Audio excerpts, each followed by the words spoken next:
चलिए गीता महिमा से शुरू कर लेती हूँ और कृष्ण की स्तुति। वसुदेव सुतं देवं कंस चाणूरमर्दनम देवकी परमानंदम कृष्णं वंदे जगद्गुरुम। जगद्गुरु श्री कृष्ण के चरणों में प्रणाम। आप सबको हृदय से नमन। गीता महिमा। गीता हृदय भगवान का सब ज्ञान का शुभ सार है। इस शुद्ध गीता ज्ञान से ही चल रहा संसार है। गीता परम विद्या सनातन सर्वशास्त्र प्रधान है। पर ब्रह्म रूपी मोक्षकारी नित्य गीता ज्ञान है। यह मोह माया कष्टमय तरना जिसे संसार हो, वह बैठ गीता नाव में सुख से सहज में पार हो। तो हम सब अच्छी तरह समझ चुके हैं कितना सहज रास्ता है ये, और साथ ही मुश्किल भी, लेकिन समझ लें तो सहज भी है। तो ये जो चौथा अध्याय हमारा चल रहा है कर्म के ऊपर पूरा, क्योंकि कर्म जो है समझना बड़ा मुश्किल काम है। जो निष्काम कर्म की हम बात करते हैं सुनने में लगता है, लेकिन कैसे निष्काम हो वो, जब हम व्यावहारिक रूप में आते हैं तो वो निष्काम होना ही बहुत मुश्किल हो जाता है। हमने एक बीच का रास्ता निकाला था कि चलो निष्काम ना भी होता है हमसे शुरू में, तो हम फल की इच्छा छोड़ दें। वो कंपैरेटिवली इजी है, लेकिन फिर भी वो भी कोई आसान नहीं है, फल की इच्छा छोड़ना भी। तो एक्चुअली कर्म को हमें ठीक से जब हम जान लेंगे कर्म को, तो ये पूरा चैप्टर जो है ना कर्म, एक आपने बहुत सुना होगा एक छोटा सा श्लोक की एक लास्ट के 3 वर्ड्स हैं, गहना कर्मणो गति, कि कर्म की गति जो है ना वो बहुत ही गहन है, बहुत गहन है कर्म की गति। समझ में नहीं आती है। इतना गीता समझाती है, कृष्ण इतना समझाते हैं अर्जुन को, कितना लास्ट में जाके समझता है वो, बहुत देर में बहुत तरीके से समझाया जाता है। तो अर्जुन जैसा व्यक्ति जो कृष्ण पे इतना भरोसा करता है उसको भी समझने में बहुत टाइम लगता है। तो हम लोगों को भी थोड़ा समय लग सकता है, लेकिन ना समझे ऐसा कुछ नहीं है। अभी चौथे अध्याय तक आते आते ही हम बहुत सारी चीजें समझने लगे हैं जो कि पहले नहीं समझ में आती थी, लेकिन जब पूरा तन्मय होके हम इसको समझते हैं तो कर्म की गति हमें समझ में आने लगती है। लेकिन आज की जो एक खास बात मैं करना चाहूंगी, हम श्लोक पे आने से पहले जो एक ऐसी टिप हम लेना चाहते हैं जो हमें हेल्प करे इसको समझने में, तो वो मुझे एक चीज समझ में आती है कि सब कुछ हम करें, लेकिन उसके पीछे भावना जो है बस सर्वाधिक महत्वपूर्ण, वो भावना है। साधना में भी चाहे हम इतनी सी करें और चाहे कोई बहुत सारी साधना में दिन भर जुटा रहे, लेकिन यदि इतनी सी करने वाला भी उसको भावपूर्वक भावना से करता है तो वो परिणाम देगी, तुरंत देगी। लेकिन यदि भावना से नहीं किया और 24 घंटे पूरा जीवन भी हम निकाल दें, लेकिन यदि हमारे कर्म के साथ हमारा भाव जुड़ा हुआ नहीं है तो फिर वो कर्म भी हमें बंधन में नहीं बांधता। यही है ना सारे गीता का सार हमारा, कि कर्म करते रहो लेकिन उसके साथ हमें जुड़ना नहीं है। तो यहाँ दूसरी बात जो हम कह रहे हैं कि व्यावहारिक जीवन में हमें कोई भी चीज जो है उसमें भावना का बहुत अधिक महत्व है। निष्काम भाव से करेंगे तो वही कर्म हमें बांधेगा नहीं। तो भावना का जो इतना अधिक महत्व है वो व्यावहारिक जीवन में भी बहुत है। रोजमर्रा की यदि सफलता चाहते हैं हम छोटी छोटी जीवन की बातों में, तो उनमें भी भावना सबसे बड़ी चीज है। और साथ में कल्पना, अपनी कल्पना का इतना विस्तार हमें कर लेना है कि जो चीज हम चाहते हैं इस भौतिक दुनिया में, जो भी चाहिए हमें, हमें लगता है कि आज वो हमारे लिए मुश्किल है। मैं अभी बिल्कुल भौतिक दुनिया की बात कर रही हूँ, लेकिन है आध्यात्मिक स्तर की बात है।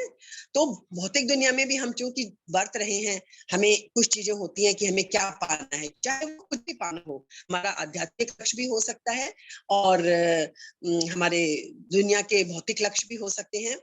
तो लेकिन हमें जब उनको पाना है सबको, तो उसके लिए अपनी कल्पना को इतना बढ़ा लें, इतना विस्तार कर लें कि आप उसी चीज में जीने लग जाएं।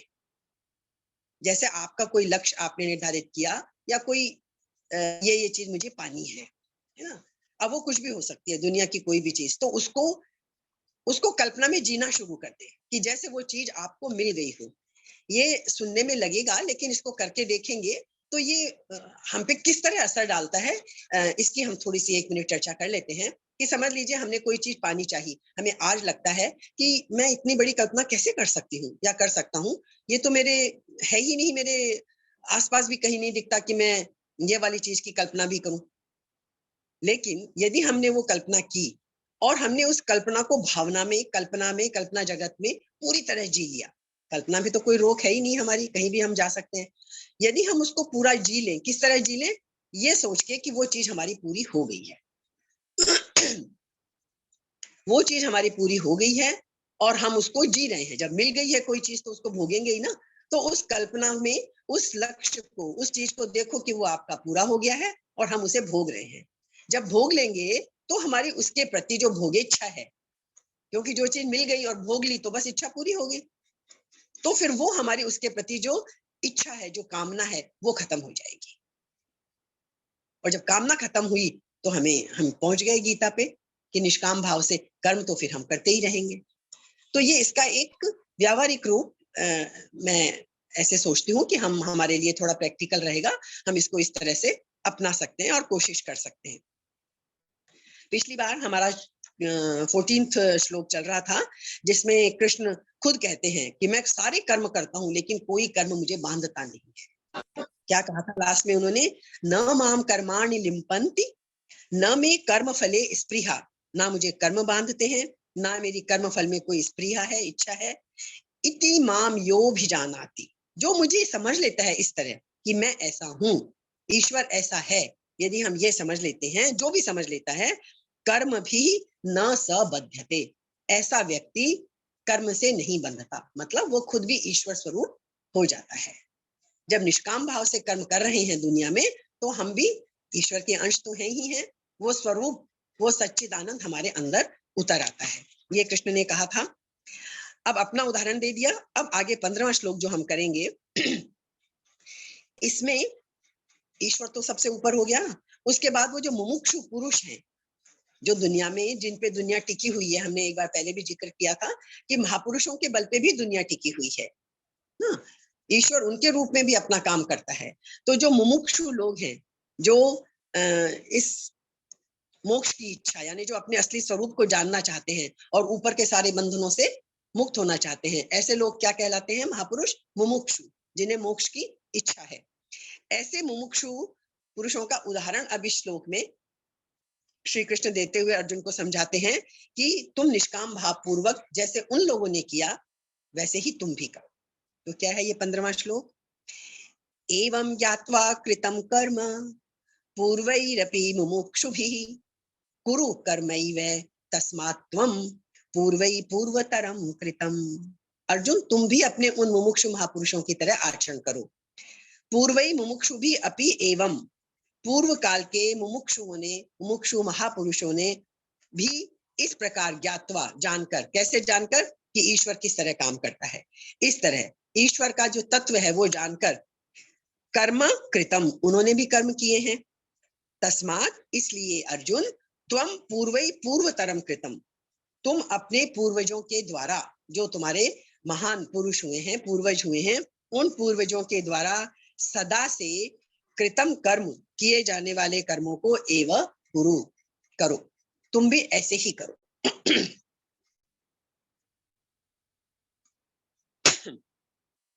बात समझ में आ गई ना हमें? कि 9वें श्लोक में उन्होंने बात शुरू की थी, ये कर्म वाली बात 9वें श्लोक में शुरू हुई थी।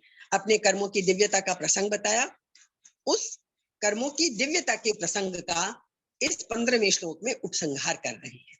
इस 9 से 15 तक का जो टॉपिक चला, इस 15वें श्लोक में उसका उपसंहार हो जाएगा। और समझाने के बाद अब कृष्ण अर्जुन को यह आदेश देते हैं कि तुम भी वैसे ही करो जैसे पूर्व काल में मुमुक्षु महापुरुषों ने किया था। ठीक है। एवं ज्ञात्वा कृतम कर्म पूर्वैरपि मुमुक्षुभिः। अर्जुन मुमुक्षु थे, ये तो हम जानते हैं अर्जुन मुमुक्षु थे, तभी तो वो इतना पूछते हैं, नहीं तो कह देते मुझसे नहीं युद्ध होगा, चल देते जंगल में, छोड़ छाड़ देते।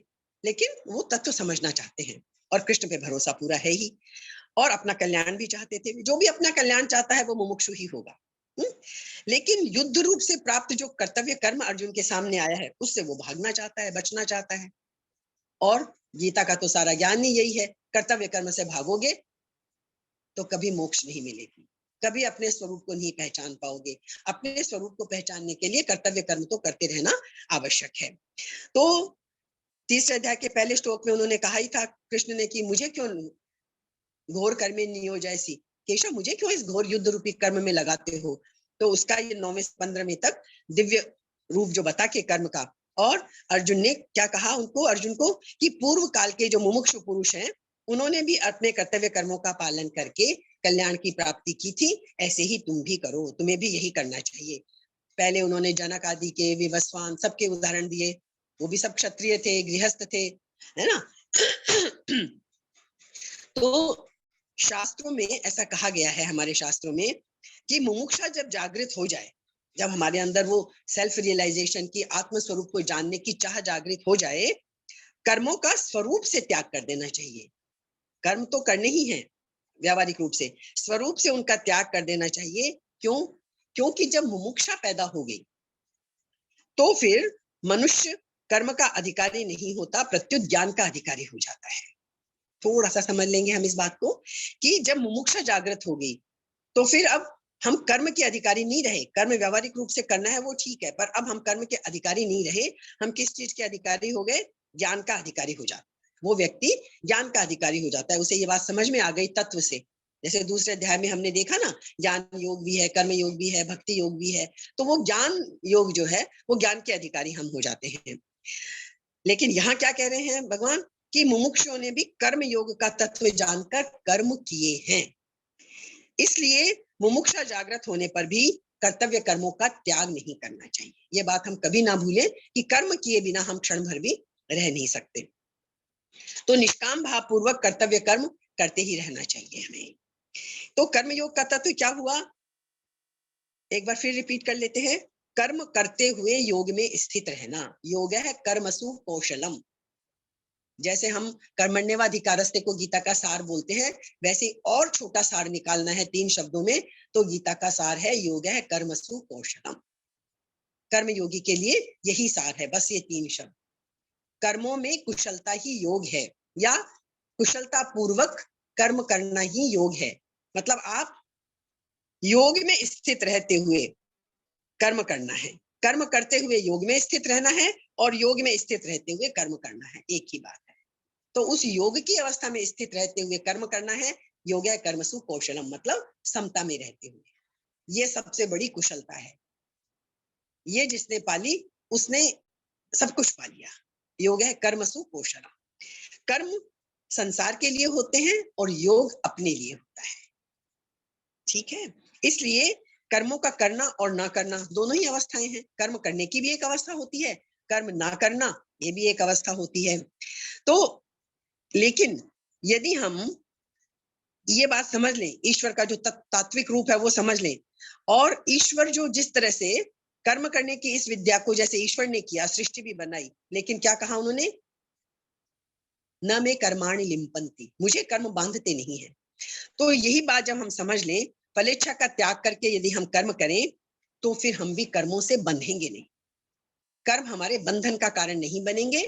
क्यों? क्योंकि फलेच्छा ही हमें बांधती है, फल की इच्छा हमें बांधती है, फल की इच्छा हमारे ऊपर संस्कार बनाती है।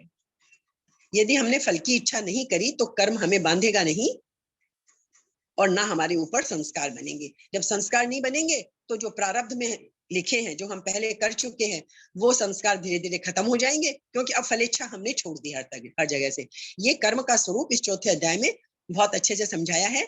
अभी 15वें में इस दिव्यता का, कर्मों की दिव्यता का प्रसंग समाप्त हो जाएगा, और फिर जो आप 16वें से 32वें श्लोक तक जो समझेंगे चीजें, वो आपने सबने बहुत सुन रखी होंगी। कर्म योग का पूरा रहस्य इनमें बताया जाएगा 16वें से लेके 32वें श्लोक तक। तो अगर मनुष्य सुख भोग के लिए, धन मान पद मर्यादा स्वर्ग, इन सब के लिए, मर्यादा मान बड़ाई, इनके लिए कर्म करता है तो वे कर्म बांधते हैं, नहीं तो नहीं बांधते। ये इसका सार है। तो हमने पिछली बार देखा था कर्तृत्व का अभिमान और भोक्तृत्व का अभिमान। कर्ता और भोक्ता हमें दोनों ही नहीं बनना है। ना कर्तापन का अहंकार रखना है और ना भोक्ता बनना है। और जब फलेच्छा नहीं होगी तो भोगेंगे किसको? और कर्ता का अभिमान तो रखना ही नहीं है। तो इसलिए ज्ञान योग में और कर्म योग में फर्क क्या है? ज्ञान योग में पहले कर्तृत्वाभिमान का त्याग किया जाता है, क्योंकि आपने तत्व से चीज समझ ली कि कर्ता तो मैं हूं ही नहीं। सत और असत जो दूसरा अध्याय पूरा हमने समझा है कि जब हमने समझ लिया अच्छी तरह ज्ञान योग से, विवेक पैदा हो गया, जब विजडम हमारे अंदर वो आ गई, तो क्या होगा? कर्तृत्व के अभिमान का त्याग ज्ञान योग में अपने आप हो जाता है। तो ज्ञान योग में कर्तृत्व अभिमान का त्याग किया जाता है, तो फिर फलेच्छा का त्याग अपने आप हो जाता है। और कर्म योग में इसका उल्टा होता है, पहले फलेच्छा का त्याग किया जाता है, फिर कर्तृत्वाभिमान का त्याग सुगमता से हो जाता है। तो रास्ते दोनों पहुंचाएंगे एक ही जगह। ज्ञान योग का सीक्वेंस उल्टा होगा, कर्म योग का सीक्वेंस उसके विपरीत होगा। दोनों में विपरीत सीक्वेंस होगी। क्लियर है? बात ध्यान से समझ लें। ज्ञान योग में कर्तृत्वाभिमान का त्याग किया जाता है और फलेच्छा का त्याग अपने आप हो जाता है। कर्म योग में पहले फलेच्छा का त्याग किया जाता है और फिर कर्तृत्वाभिमान का त्याग सुगमता से अपने आप हो जाता है। ये हमारा इस एक प्रसंग का उपसंहार इस 15वें श्लोक में हो गया है। अब हम आगे बढ़ते हैं कि कर्म जो है उसका तत्व अब आरंभ हो रहा है। पहले श्लोक में हमने कर लिया एवं ज्ञात्वा कृतम कर्म, है ना? अभी हमने पढ़ा इनसे कर्मों को जानने की बात कही गई थी कि अर्जुन तू जान ले जो तेरे पूर्वजों ने भी किया है। अब आगे के श्लोक में कर्मों को तत्व से जानने के लिए कि कैसे जानना, कैसे है, कह तो दिया जान ले, लेकिन गीता कोई चीज अधूरी नहीं छोड़ती। जानना कैसे है वो प्रकरण अब 16वें श्लोक से शुरू हो रहा है। क्या है वो? गहना कर्मणो गति, बहुत समझने की चीज आ जाएगी अब। किम कर्म किमा कर्मेति कव्योप्यत्र मोहितः तत्ते कर्म प्रवक्ष्यामि यज्ञात्वा मोक्षसे शुभात्। किम कर्म किम अकर्म, अर्जुन क्या कर्म है और क्या अकर्म है? आसान नहीं है। कृष्ण खुद यहाँ स्वीकार करते हैं आसान नहीं है ये। कर्म क्या है और अकर्म क्या है? किम कर्म किम अकर्म इति अत्र कवयः अपि मोहितः। इस विषय में कवयः का मतलब यहाँ क्या है? जो विद्वान लोग हैं बड़े बड़े, वो भी मोहित हो जाते हैं। हम तो साधारण जन हैं। क्या कर्म है और क्या अकर्म है, इसमें विद्वान लोग भी मोहित। कवयः अपि अत्र मोहितः, वो भी यहाँ मोहित हो जाते हैं। समझ में नहीं आता कि क्या करें।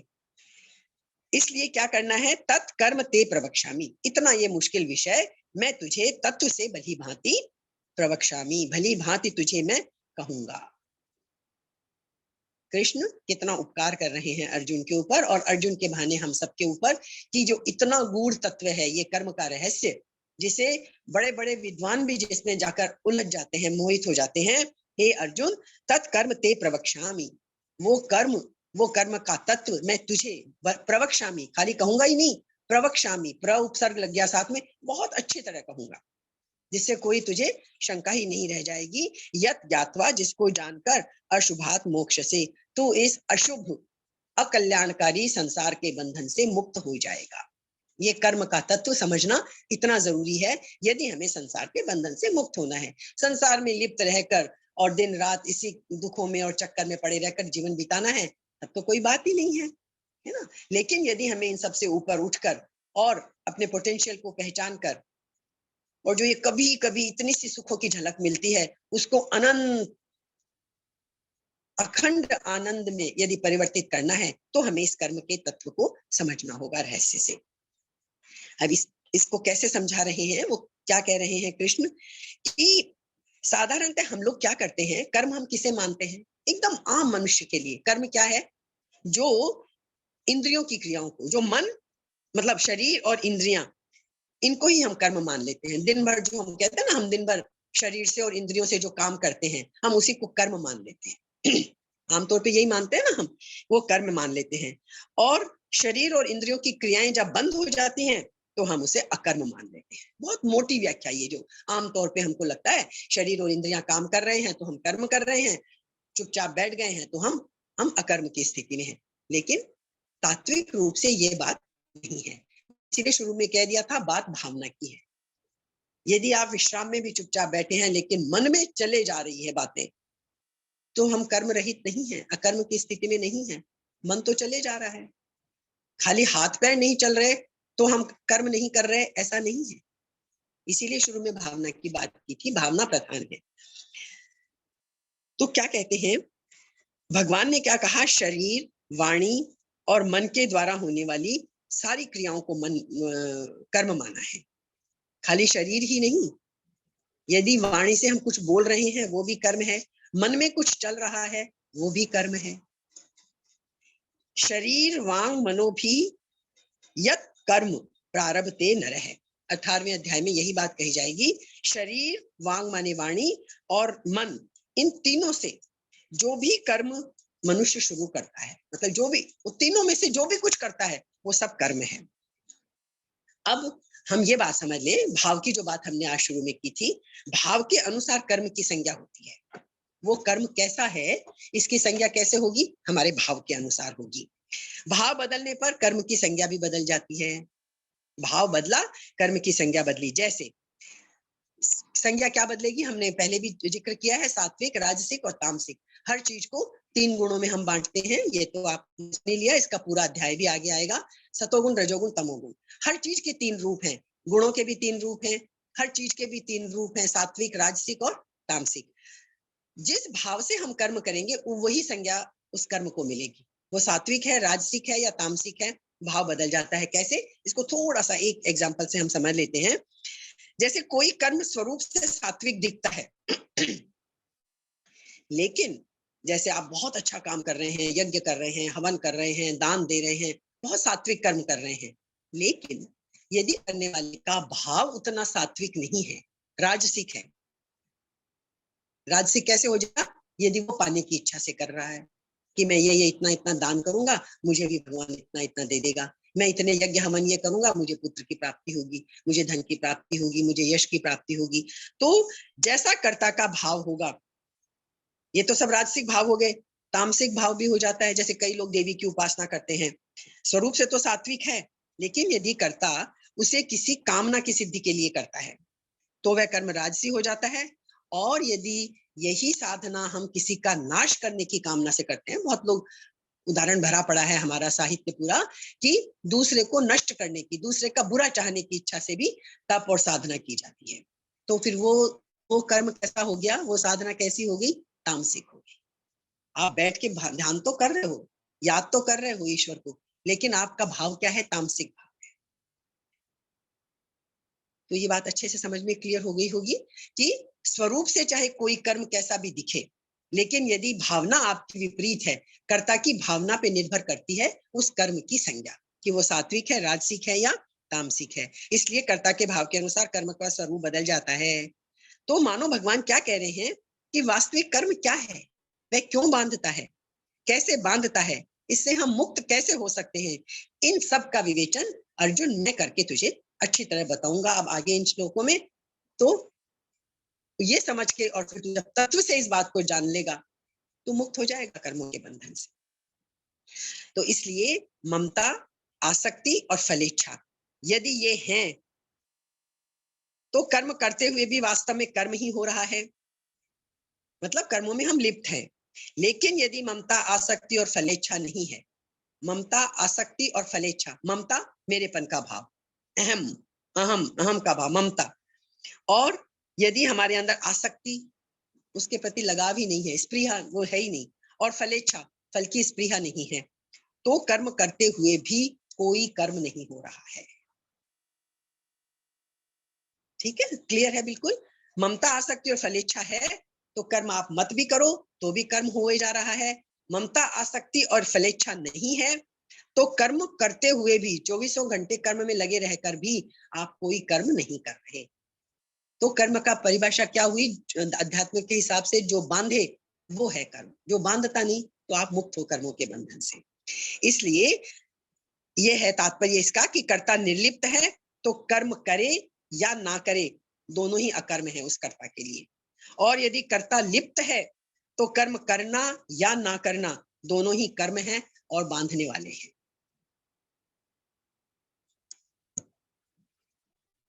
बहुत गहरी बात थी, इसलिए मैं थोड़ा सा इसका डिटेल में चली गई। अब कर्म क्या है, कर्म के भी दो भेद बताए हैं, कर्म और अकर्म। ये बहुत डिटेल में है ये पूरा। कर्म, अकर्म और विकर्म, तीन चीजें आएंगी हमारे सामने। कर्म क्या है, अकर्म क्या है और विकर्म क्या है। तो कर्म से जीव बंधता है और अकर्म से, अकर्म माने अपने लिए कर्म ना कर कर जब दूसरों के लिए पर हितार्थ किया जाता है तो वो कर्म करने से मुक्त हो जाता है। तो मोटी परिभाषा कर्म की यह है और अकर्म की यह है, ये हमने समझ ली। कर्मों का त्याग करना अकर्म नहीं है, मोह पूर्वक किए गए कर्मों का त्याग करना है। यह बात हमको समझ में आ गई। तो निर्लिप्त रहते हुए कर्म करना अथवा कर्म करते हुए निर्लिप्त रहना, यही वास्तव में अकर्म अवस्था है। क्लियर है ना? निर्लिप्त रहते हुए कर्म करना या कर्म करते हुए निर्लिप्त रहना, एक ही बात है दोनों में। यही वास्तव में अकर्म की अवस्था है। कर्म करने के भी दो मार्ग हैं, एक तो प्रवृत्ति मार्ग है, एक निवृत्ति मार्ग है। ये जो बार बार आ रहा है ना, करते हुए ना करते हुए। प्रवृत्ति मार्ग को कर्म करना कहते हैं और निवृत्ति मार्ग को कर्म न करना कहते हैं। किसी चीज में प्रवृत्ति होना, किसी चीज से निवृत्ति होना, लगना या हटना। तो दोनों ही रास्ते हैं, दोनों ही मार्ग बांधने वाले नहीं है। बांधने वाली तो सिर्फ हमारी कामना है। चाहे आप प्रवृत्ति मार्ग से काम करो, चाहे निवृत्ति मार्ग से काम करो, लेकिन ये नहीं बांधेंगे। बांधेगा क्या? बांधने वाली हमारी कामना, ममता और आसक्ति है, चाहे वो प्रवृत्ति मार्ग में है, चाहे वो निवृत्ति मार्ग में है। तो जो हम इतने अलग अलग संप्रदाय और सब देखते हैं, कोई प्रवृत्ति मार्ग में, निवृत्ति मार्ग में, तरह तरह की चीजें हैं, किसी में कोई फर्क नहीं पड़ता। यदि ममता आसक्ति से रहित होकर, फलेच्छा से रहित होकर कोई भी मार्ग अपनाया जाएगा, वो मुक्ति का कारण बनेगा। और यदि इनमें आसक्ति है तो फिर वो चाहे निवृत्ति मार्ग है, चाहे प्रवृत्ति मार्ग है, वो हमें नहीं होगा। इस बात को हमने समझ लिया यदि, तो यही कृष्ण कहते हैं, यही है तत्व से समझना। इसी को कहते हैं तत्व से समझना, यही वो अर्जुन को कहते हैं। दूसरे अध्याय के 50वें श्लोक में हमने जो पढ़ा था ना, योग है कर्मसु कौशलम, उसकी हमने चर्चा करी ली कि कर्मों में योग ही कुशलता है, या ये भी कर्म का तत्व वहां भी यही बताया गया था। हमने कहा ना दूसरे अध्याय में तो सब कुछ आ ही चुका है, अब उसी कर्म योग को यहाँ विशेष विस्तार से बताया जा रहा है। तो अब हम समझ लें कि जो हम कर्म योग की बात करते हैं कि हम सब कर्म योगी हैं, असली कर्म योग का मतलब है सेवा। सेवा का मतलब क्या होता है? जब हम अपने स्वार्थ के लिए नहीं करते, दूसरों की भलाई के लिए करते हैं, वो सेवा बन जाती है। सेवा में अपना स्वार्थ नहीं होता, अपना स्वार्थ आ गया तो फिर वो सेवा नहीं। यदि हम स्वार्थ से सेवा कर रहे हैं तो फिर वो सेवा, वो सात्विक सेवा, वो बंधन से मुक्त करने वाली नहीं होगी, क्योंकि वहां भी हमने अपनी इच्छा डाल दी। अच्छी बात है, सेवा अच्छा काम तो हम कर रहे हैं, लेकिन उसका वो सात्विक रूप नहीं रहा, ये हम समझ गए। तो सेवा में त्याग की मुख्यता होती है। सेवा और त्याग ये दो चीजें ऐसी हैं, ये कर्म नहीं होती। क्यों? क्योंकि इनमें विवेक की प्रधानता है। हम सोच समझ कर रहे हैं कि हम अपने लिए नहीं कर रहे, क्योंकि हमें अपने लिए कुछ चाहिए ही नहीं। अपने लिए जब हमें कुछ चाहिए ही नहीं तो हमें सब कुछ मिलता है। क्यों? क्योंकि बिना चाहे जब हम कर्म करेंगे तो वो कर्म इतना सुंदर होगा, हमारा पोटेंशियल इतना बढ़ जाएगा कि जो हम चाह रहे हैं वो तो अपने आप मिलेगा। पर यदि चाह रख के करेंगे तो फिर वो कर्म हमारा बांधने वाला होगा, बंधन से मुक्त नहीं करेगा। तो अब हमको क्या समझ लेना है भाई, त्याग किस चीज का करें? त्याग हम उसी चीज का कर सकते हैं जो हमारी है। जब हमारे पास 1 करोड़ रुपया है ही नहीं और हम कहें कि मैंने तो करोड़ों की संपत्ति त्याग दी, मेरे को तो कोई इच्छा ही नहीं है, भाई हमारे पास है ही नहीं, त्याग किस चीज का कर रहे हैं? त्याग उसी चीज का होगा जो हमारे पास है, हमारी है।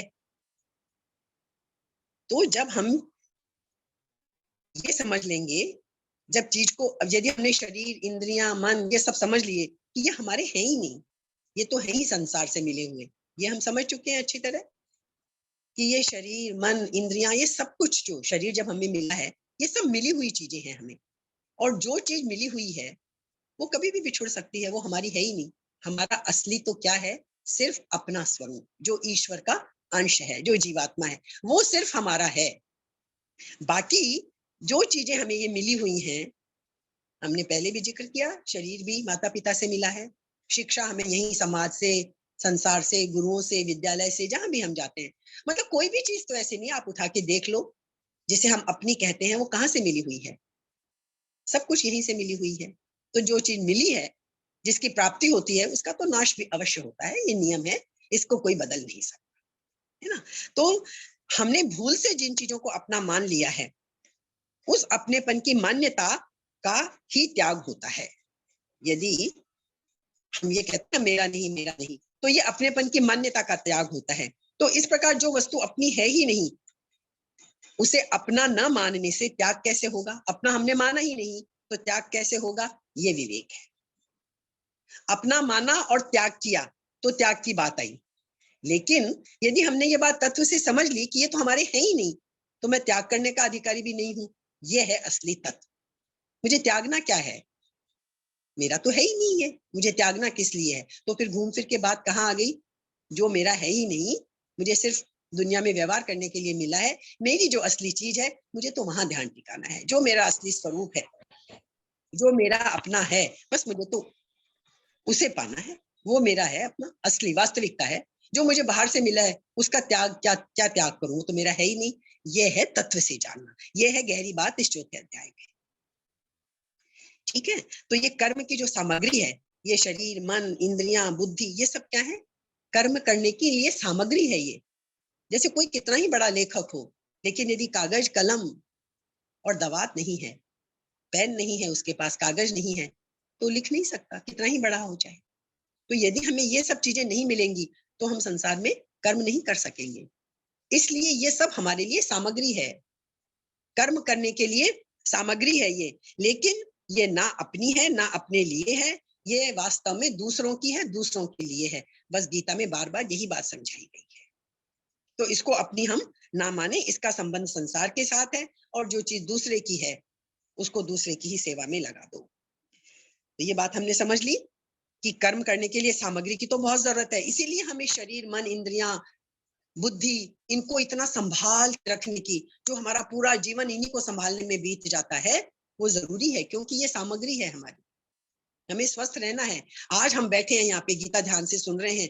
एक छोटी सी पिन, एक छोटी सी पिन यदि आपके आसपास हो, उसको आप चुभा लें अपने अंदर यहाँ, और फिर देखिए कैसी गीता और कैसा ज्ञान, सारा ध्यान, सारी चेतना उस जहां पिन चुभाई है वहीं आ जाएगी। एक छोटी सी पिन, एक एक क्या मिलीमीटर का एक छोटा सा हिस्सा, उस पर आपने जोर से पिन चुभा दी, पूरा ध्यान बस सब चीजों से हटके उसी पे आ जाएगा। इसीलिए शरीर को पहला साधन कहा है। शरीर को ठीक रखना बहुत जरूरी सिर्फ इसीलिए है कि ये साधन है हमारा, और साधन को ठीक रखना बहुत जरूरी है ना? तो इसलिए ये बात हमने समझ ली कि कर्म सामग्री, ये कर्म सामग्री है। तो हमारा विवेक जो है, हमें त्याग और सेवा, ये कर्म साध्य नहीं है, ये विवेक साध्य है। त्याग और सेवा ये कर्म साध्य नहीं है, विवेक साध्य है ये चीजें हमारी। इसलिए इनका हमें ये ध्यान रखने की चीज है। तो मूलतः कर्म योग कर्म नहीं है, प्रत्युत क्या है? विवेक है। ये बात इस 15वें श्लोक में बहुत अच्छे से हमें समझा दी गई है। यही बात हमें समझ लेनी है कि विवेक शुभ कर्मों का कारण है, कार्य नहीं। ये विवेक स्वतः सिद्ध है, हमें मिला हुआ है विवेक। क्योंकि यदि हमें प्राप्त करेंगे विवेक को, तब तो वो उसका अंत भी होगा। विवेक हमारे साथ है, प्राप्त है हमें, सिर्फ हमें उसके ऊपर का आवरण हटाना है। इसलिए कर्म योग भी स्वतः सिद्ध है। अर्थात कर्म योग में परिश्रम नहीं है, पर बस तत्व समझ लेना है। कर्म योग में कोई परिश्रम की चीज नहीं है। खूब आराम से कर्म करो, मजे से कर्म करो, बस उसका तत्व जो अभी हमने समझा, ये तत्व हमें उसका समझ लेना है। इसको यदि हम समझ लेंगे तो फिर क्या होगा? जैसे कृष्ण ने अर्जुन को कहा, मोक्ष से अशुभात, अकल्याण से, अशुभ से तेरी मुक्ति हो जाएगी। ये सार है। यही अब आगे के सारे जो 17, 18, 19 से 32 तक पूरा ये प्रकरण बहुत गहरा है, चलेगा। गहना कर्मणो गति अगले श्लोक में आएगा, 17वें में। हम चाहे अगली बार कर लेंगे, लेकिन सिर्फ पढ़ लेते हैं इसको। कर्म को तत्व से जानने की प्रेरणा देते हैं कृष्ण। कर्मणो यपि बौद्धव्यम बोद्धव्यम च विकर्मणः अकर्मणश्च बोद्धव्यम, गहना कर्मणो गतिः, गहना कर्मणो गतिः। ये कर्म की गति बहुत ही गहन है, बहुत गहरी है अर्जुन, पर इसको तू समझ। क्या समझ? तू कर्मों का तत्व